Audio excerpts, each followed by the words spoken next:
ପିଲାମାନେ ବର୍ତ୍ତମାନ ଆମେ ଭାଗବତ ବାଣୀ ବା ଗୁଜ୍ଜରୀର କେତେଗୁଡ଼ିଏ ନିର୍ଦ୍ଦିଷ୍ଟ ନିୟମକୁ ଜାଣିବା।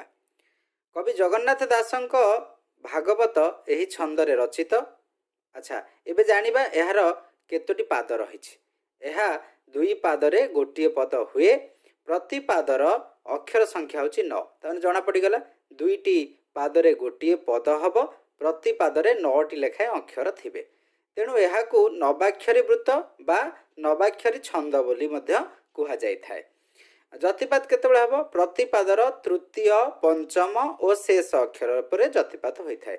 ଉଦାହରଣଟିଏ ନେବା, ପ୍ରାଣୀର ଯତିପାତ ହେଲା, ଭଲ ରହିଲେ, ମନ୍ଦବାଣୀ ଶେଷ ଅକ୍ଷର, ତାମାନେ ତୃତୀୟ ଅକ୍ଷର ପାଖରେ ଟିକେ ରହିଲେ, ପଞ୍ଚମ ଅକ୍ଷର ପାଖରେ ଟିକେ ରହିଲେ ଏବଂ ନବମ ବା ଶେଷ ଅକ୍ଷର ପାଖରେ ଟିକେ ରହିଲେ।